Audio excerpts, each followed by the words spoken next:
If you'd like to see more of our videos, hit the subscribe button to stay on top of the market news. Good morning, traders. Welcome to today's market review. This is Fred Razak at CMtrading. Today's August 17th, 2020, and today is Monday morning. So looking at the highlights of the day, we're watching the euro looking to push higher above that resistance level. But first, let's take a look at the various markets.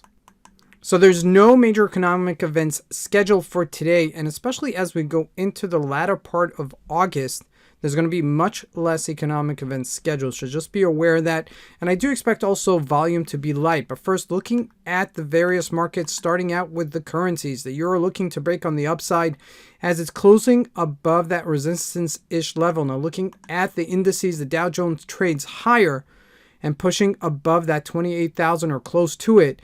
And the Nasdaq still on the upper range. Now looking at the commodities, gold inches lower, actually, and oil pretty much unchanged. And lastly, looking at the stocks, the Apple stock is leading the way. The rotationing is still happening. So let's take a look at the markets and see what we can expect from today's trading. So we're going to take a look here first at a weekly chart of the Euro USD. And you can see we're pivoting above this 1811-ish level to 1865-ish level and looking to break that 119-ish area. Okay, that is our current resistance-ish area on the upper limit. Okay, so just be aware that if we do push it further, we could push it to this 120-ish level, and that would really be my next major resistance-ish area. 120 is a round-off number.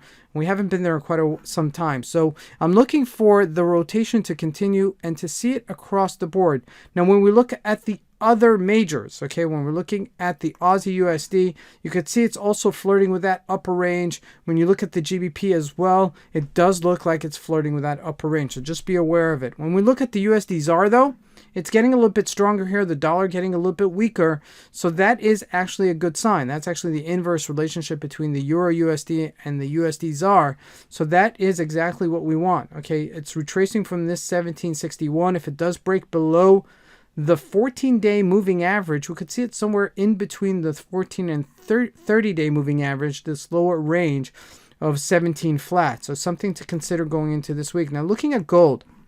Now we're looking at a 4-hour chart.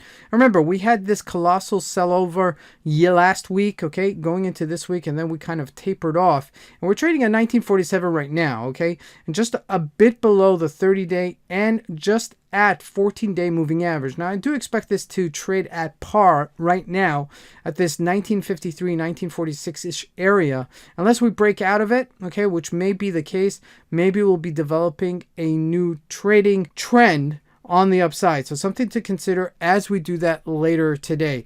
Now looking at the Dow Jones, all right, now this was pushing up higher earlier this morning and looking like it was going to take it above this 28,000. Now this is resistance-ish level. 28,073 is bona fide resistance. We're about 200 points away from that, and that could happen. Okay, but just realize that it is inching up to that resistance-ish level as we're going into the latter part of August.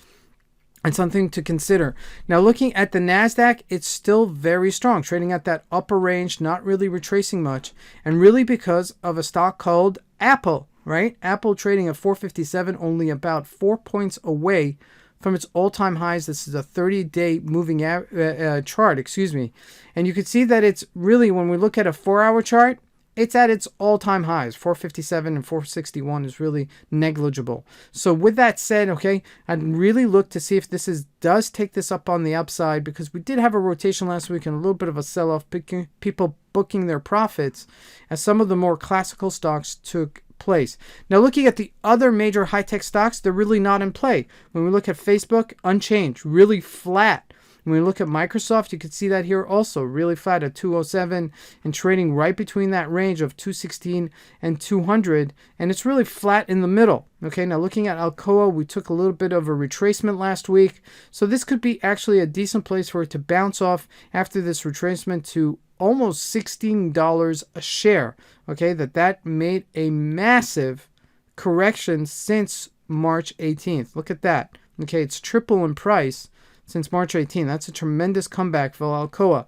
Now looking at the other majors, At Amazon, again, not much changed here as it's trading on its upper limit, not breaking out higher. So we may see a correctional move coming up and maybe brewing if Apple doesn't take us higher. So something to consider going into today and the latter of the week. This is Fred Razak. I want to wish you guys a great trading day.